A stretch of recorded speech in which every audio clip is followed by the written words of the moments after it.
Today's thought topic: what happens when inflation outpaces income? Everybody is feeling the burn of inflation. It affects anyone that's out there earning, spending, saving in any given currency or any asset. I also believe that every single one of us is an investor, whether or not we identify as one or not.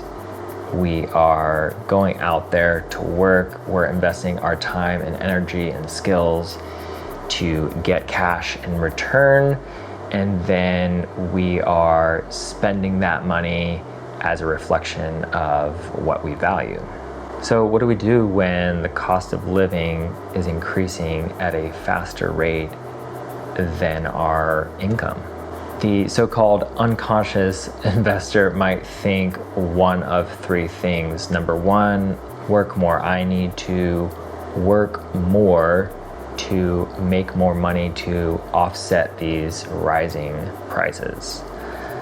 Very logical approach, making more by doing more, yet time and energy being finite resources, eventually you run out of time or energy or both and you burn out.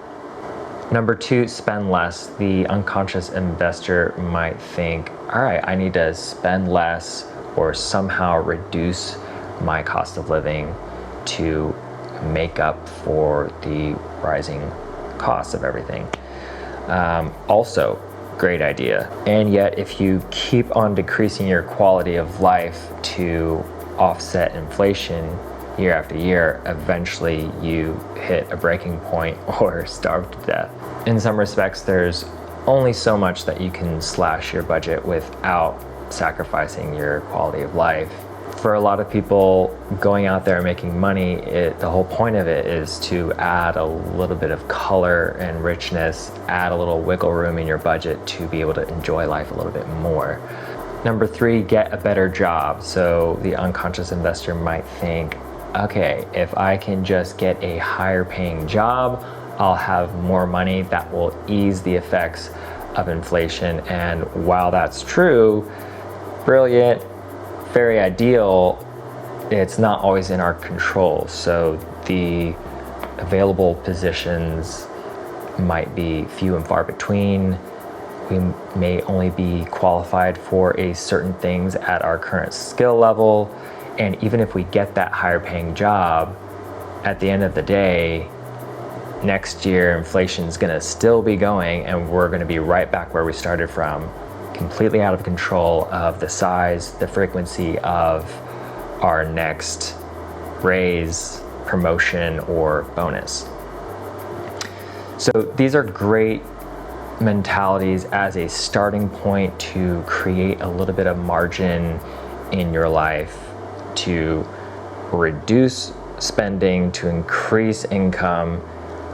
But if that margin is all sitting in cash, that store of value has a track record of eroding year after year after year. So unless you're using that margin to invest something that has a store of value that outpaces inflation, then you're always one or two steps behind.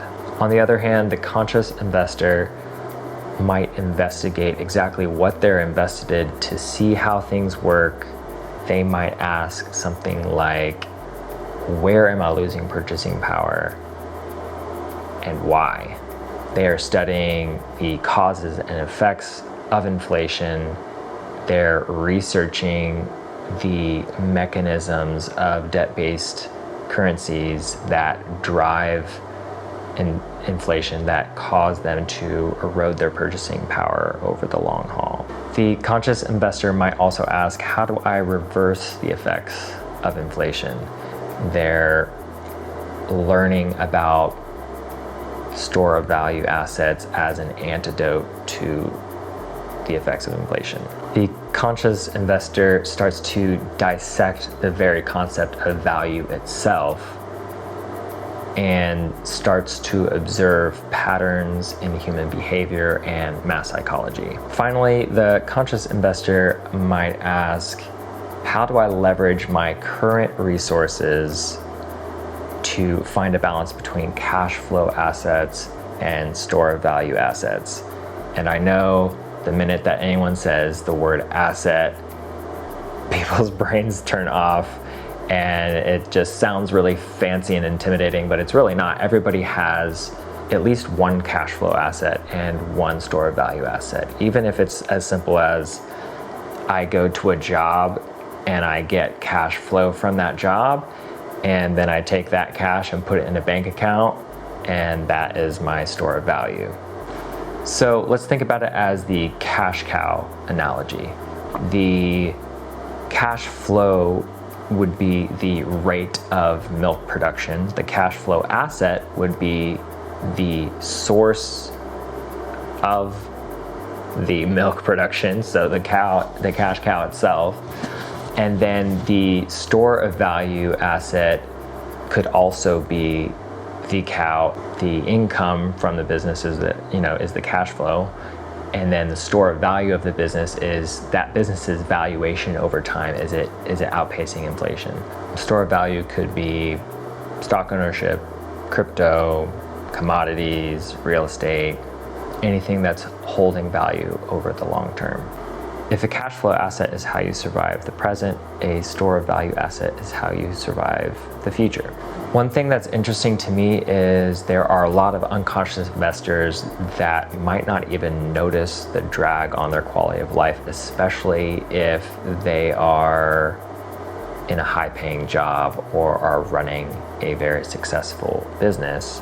But for the rest of us, we're feeling the burn and we want to know what to do about it. So to me, it seems like developing an investor mindset is the one key. That's not to say that we need to throw our cash into a stock or some crypto and just pray that it goes up.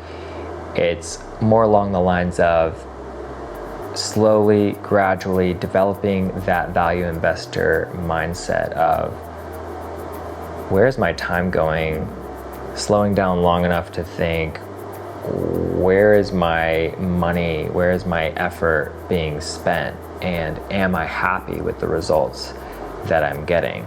I think this first principles approach is where we get to the core of what we truly value. If you want to join me in exploring these ideas a little further, then check out this video about why paper currency has any value to begin with. Cheers.